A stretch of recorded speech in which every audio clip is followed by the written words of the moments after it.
اور خدا کی قسم اگر تمہاری کتابوں میں یہ الفاظ نہ ہوں تو کل مجھے پھانسی پر لٹکا، اور اگر ہے تو پھر عبدالحکیم کی بات سن کہ جب حسین دنیا میں آئے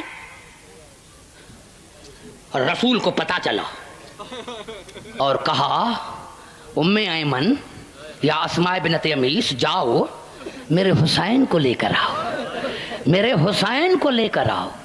اب حسین رسول کے ہاتھوں پر آیا، بے تحاشا آنکھوں سے آنسو بہے۔ ام ایمن نے کہا یا رسول اللہ بیٹا اچھا نہیں لگا؟ کہا ام ایمن اگر اچھا نہ لگتا تو میں روتا کیوں؟ بڑا اچھا لگتا ہے، بڑا اچھا لگتا ہے، اسی لیے تو روتا ہوں۔ کہا پھر یا رسول اللہ بتاؤ تو صحیح، کہا آپ کو تھوڑا ہی بتاؤں گا، جاؤ میری بیٹی فاطمہ کو لے کر آ۔ عزاداران حسین یہ رونے کے دن ہے، رونے کے دن ہے، اور اس طرح رو جس طرح جنت میں فاطمہ رو رہی ہے۔ عزاداران حسین اس طرح رو جس طرح جنت میں فاطمہ رو رہی ہے۔ خدا کی قسم میں نہیں کہہ رہا، نوجوانوں شیخ مفید علیہ رحمت نے لکھا ہے، شیخ مفید علیہ رحمت نے لکھا کہ کوفے کے باہر ایک گاؤں تھا، ایک مومنہ رہتی تھی۔ جب محرم کا چاند نظر آتا تھا تو منہ کرتی تھی شام کی طرف اور کہتی تھی آقا زادی تو شاہد رہنا میں تنہا ہوں، اگر کوئی دوسرا مومن دوسری مومنہ ہو تو میں اسے بیٹھ کر حسین کا ماتم کروں۔ شیخ مفید علیہ رحمت نے لکھا ایک مرتبہ محرم کا چاند نمودار ہوا یا کسی نے مومنہ کے دروازے پر دق الباب کیا، مومنہ نے دروازہ کھولا، جیسے ہی دروازہ کھولا دیکھا ایک کالے برقعے والی بی بی آ گئی ہے۔ بی بی بڑی خوشی، کہا کون ہو مومنہ؟ کہا آپ نے جو دعا مانگی تھی کہ کوئی مومنہ آئے جو میرے ساتھ حسین کے لیے ماتم کرے، میرے لیے حسین کے لیے روئے۔ میرے دوستو شیخ مفید علیہ رحمۃ اللہ نے لکھا 9 رات تھی اس مومنہ نے اور اس بی بی نے ماتم کیا، رویا۔ جب 9 محرم الحرام کی صبح ہوئی، فجر کی نماز دونوں نے پڑھی۔ فجر کے نماز کے بعد اس کالے برقعے والی بی بی نے مومنہ سے کہا مومنہ ابھی میں جا رہی ہوں۔ عزاداران حسین یہ اتنا جملہ ہے کہ مر جائیں تو بہتر ہے۔ جب یہ کہا نا کہ مومنہ میں جا رہی ہوں خدا حافظ، تو کہا بی بی تم کون ہو؟ میں نے نام نہیں پوچھا، اب آنے والی رات شب عاشور ہے، بڑی مصیبت والی رات ہے، اور تو نے 9 راتیں میرے ساتھ ماتم کیا ہے اور مصیبت والی رات مجھے چھوڑ کے چلی جا رہی ہے۔ بی بی پہلے تو بتا کہ تمہارا نام کیا ہے؟ شیخ مفید علیہ رحمت نے لکھا بی بی نے برقع ہٹایا اور کہا مومنہ پہچانا نہیں، میں حسین کی ماں بطول۔ آزاداران حسین مجھے اللہ کی عظمت کی قسم ہے، اور کوئی آئے یا نہ آئے فرش عزا پر حسین کی ماں تو ضرور ہوگی، حسین کی ماں تو ضرور ہوگی، فرش عزا پر حسین ماں تو ضرور ہوگی۔ مومنہ نے پوچھا بی بی اگر تو حسین کی ماں ہے تو آج رات تو کہاں جائے گی؟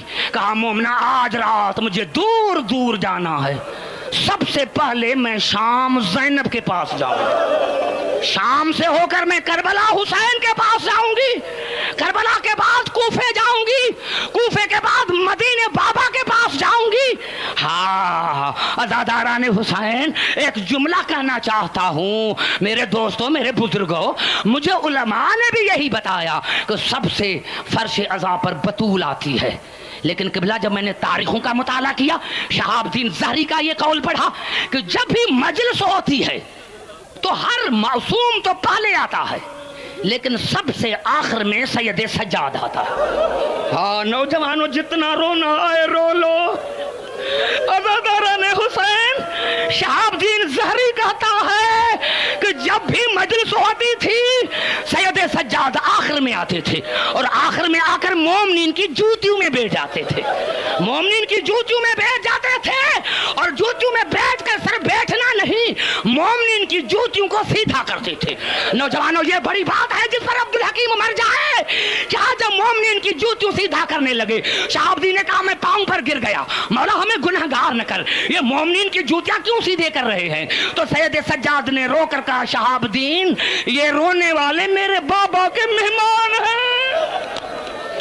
ہاں ہاں عزاداران حسین یہ رونے والے میرے مہمان ہیں، مجھ پر فرض ہے کہ میں بابا کے مہمانوں کی خدمت کروں۔ ہاں عزاداران سرداران حسین ایک جملہ کہوں الصواعق المحرقہ میں بھی یہ الفاظ ہیں کہ قیامت میں آواز آئے گی، اے اہل معاشرہ آنکھیں بند کرو، بطول آ رہی ہے، اے اہل معاشرہ آنکھیں بند کرو، بطول آ رہی ہے، بطول آ رہی ہے۔ صحابیوں نے پوچھا یا رسول اللہ جب یہ آواز آئے گی تو آپ بھی آنکھیں بند کریں گے؟ کہا میں بھی آنکھیں بند کروں گا۔ کہا آپ کی تو بیٹی ہے، کہا اسی حالت میں آئے گی، اسی لیے میں آنکھیں بند کروں گا کہ گلے میں زینب کی چادر ہوگی، ایک ہاتھ میں عباس کا بازو ہوگا، دوسرے ہاتھ میں اصغر کا کرتا ہوگا، میدان حشر میں آئے گی، ہاں میدان حشر میں آئے گی، خدا پوچھے گا بی بی کچھ کہنا ہے؟ کہے گی ہاں یا اللہ کہنا تو بہت ہے، لیکن ایک بات کہتی ہوں کہ ایک ہی دن میں ایک ہی گھر سے میرے 72 لاشیں نکالے گئے۔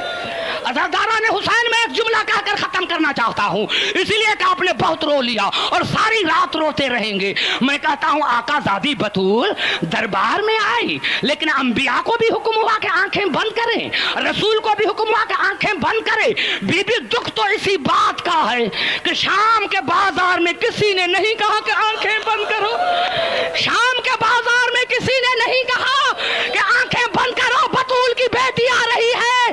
نوجوانوں ایک جملہ نہ کہوں تو شاید آج کی تقریر مکمل نہ ہو سکے۔ نوجوانوں ابھی میں شام سے آیا ہوں، 4 جون سے میں شام سے آیا ہوں۔ نوجوانوں جب میں بی بی زینب کے زری میں داخل ہوا تو ایک خدام بیٹھا ہوا تھا جس کے آگے کئی چادریں رکھی ہوئی تھی، جو بھی عورت ننگے سر آتی تھی اس کو چادر اڑاتے تھے، اور مجھے کہا کہ عبدالحکیم ذرا اس عبارت کو تو پڑھو عربی میں، تو وہاں بی بی زینب کی عبارت لکھی ہوئی تھی کہ اے عورتیں جب میری زیارت کے لیے آؤ تو ننگے سر نہ آنا۔ بڑا جملہ ہے، میری زیارت کے لیے آؤ تو ننگے سر نہ آنا، ارے سر پر چادر اوڑھ کر آنا۔ بزرگوں جو بھی غیر عورت کو ننگے سر دیکھنا نہیں چاہتی، خدا جانے وہ زینب خود ننگے سر کیسے آئی ہوگی۔ اور عزاداران حسین ایک جملہ مجھے سمجھ میں آیا، جب میں کربلا گیا تھا تو دوستوں نے مجھے کہا تھا کہ کربلا سے کفن لے کر آنا، کربلا سے کفن لے کر آنا۔ جب شام گیا تو ہر عورت کو چادر مل رہی تھی۔ آج مجھے سمجھ میں آیا کہ بی بی زینب نے بھائی حسین کو کہا بھائی حسین تجھے کفن نہ ملا